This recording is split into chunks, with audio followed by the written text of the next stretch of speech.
দেশের বাইরে আমার কোনো ঠিকানা নেই, এটাই হলো আমার ঠিকানা। এই দেশ, এই দেশের মাটি, মানুষই আমার সব কিছু, কাজে আমি দেশের বাইরে যাব না।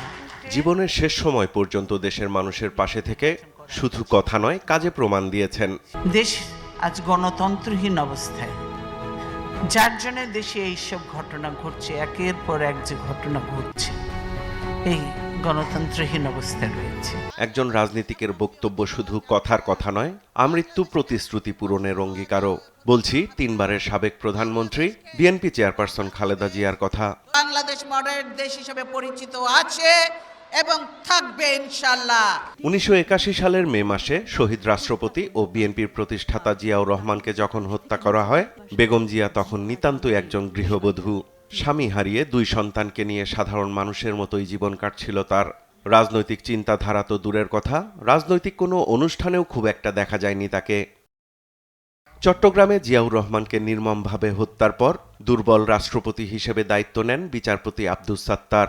এরপর তাকে অপসারণ করে ক্ষমতা দখল করেন তৎকালীন সেনাপ্রধান জেনারেল এইচ.এম. এরশাদ। একদিকে দলীয় কোন্দল, অন্যদিকে বিএনপির অনেক নেতার এরশাদের মন্ত্রিসভায় যোগদান, 2 পরিস্থিতিতে বিএনপি ভাঙনে বিপর্যস্ত ও দিশেহারা। দলের প্রয়োজনে সিনিয়র নেতাদের অনুরোধে 1982 সালের জানুয়ারিতে সাধারণ সদস্য হিসেবে বিএনপিতে যোগ দেন খালেদা জিয়া। 83 সালের মার্চে দলের ভাইস চেয়ারম্যান নির্বাচিত হন, আর 1984 সালের আগস্টে দলের চেয়ারপারসন নির্বাচিত হন তিনি। সেই থেকেই বিএনপির অবিচ্ছেদ্য অংশ হয়ে ওঠেন খালেদা জিয়া। জিয়াউর রহমান বিএনপির প্রতিষ্ঠাতা ও আইকন হলেও রাজনৈতিক দল হিসেবে পরিণত হয়ে ওঠে স্বৈরাচার এরশাদ বিরোধী আন্দোলনের সময় খালেদা জিয়ার নেতৃত্বে। পরবর্তীতে তার ভাগ্য একাকার হয়ে যায় দেশের ভাগ্যের সঙ্গেই। সামরিক শাসক এরশাদ বিরোধী আন্দোলনের সময় ব্যক্তিজীবনকে পাশে রেখে গণতন্ত্র প্রতিষ্ঠায় রাজপথ চষে বেরিয়েছেন খালেদা জিয়া। গ্রেপ্তার হয়ে কারাবরণ করেন অন্তত 7 বার। স্বৈরাচার পতনের আন্দোলন গড়তে তার নেতৃত্বেই তৈরি হয় 7 দলীয় জোট। স্বৈরাচার এরশাদের অধীনে নির্বাচনে না যেতে প্রতিশ্রুতিবদ্ধ হয়েও 86 সালে আওয়ামী লীগ ও জামায়াতে ইসলামী অংশ নিলেও অংশ নেননি খালেদা জিয়া, যা তাকে আপসহীন নেত্রী হিসেবে পরিচিত করে। এরপর 3 মেয়াদে প্রধানমন্ত্রীর দায়িত্ব পালনের সময়ও দেশকে সঠিক পথে পরিচালিত করতে খালেদা জিয়াকে মোকাবেলা করতে হয় দেশি বিদেশি নানা ষড়যন্ত্র। দেশের স্বার্থ অগ্রাধিকার দিতে গিয়ে পরাশক্তির চক্ষুশূল হতে হয় তাকে। দরিদ্র আয়ের দেশ থেকে মধ্যম আয়ের দেশে পরিণত হতে চলেছে, সেটি হতে দেয়া যাবে না, এই জন্যই ষড়যন্ত্র।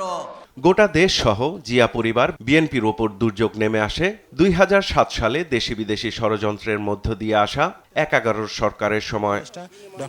সে সময় জিয়া পরিবারকে রাজনীতি থেকে মাইনাস করার নানা ষড়যন্ত্র অনড় থেকে মোকাবেলা করেন খালেদা জিয়া, যার ভুক্তভোগী হতে হয় তার 2 প্রিয় সন্তান আরাফাত রহমান কোকো ও তারেক রহমানকেও।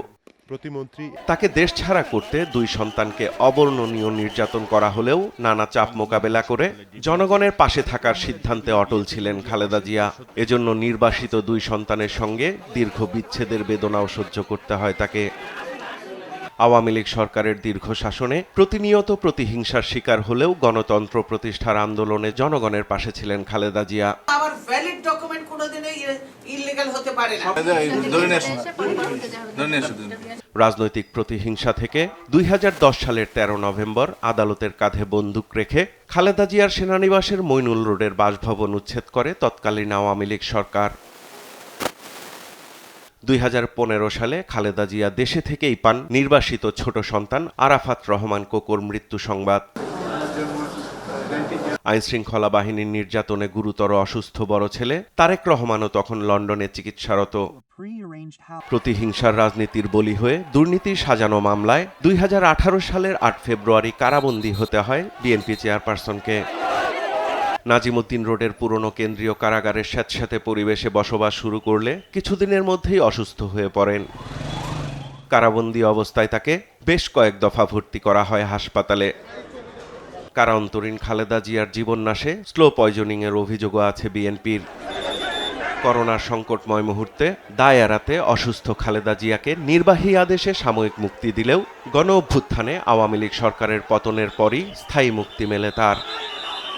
গণ অভ্যুত্থান পরবর্তী সময়ে নিজের ওপর চালানো শত নির্যাতন নিপীড়ন ভুলে গুরুতর অসুস্থ অবস্থায় হাসপাতালে থেকেই ধ্বংস নয়, প্রতিশোধ নয়, প্রতিহিংসা নয়, ভালোবাসা, শান্তি, জ্ঞানভিত্তিক সমাজ গড়ার বার্তা দেন আমৃত্যু গণতন্ত্রের পক্ষে লড়ে যাওয়া গণতন্ত্রের আপসহীন নেত্রী খালেদা জিয়া। ধ্বংস নয়, প্রতিশোধ নয়, প্রতিহিংসা নয়, ভালোবাসা, শান্তি ও জ্ঞান ভিত্তিক সমাজ গড়ে তুলি।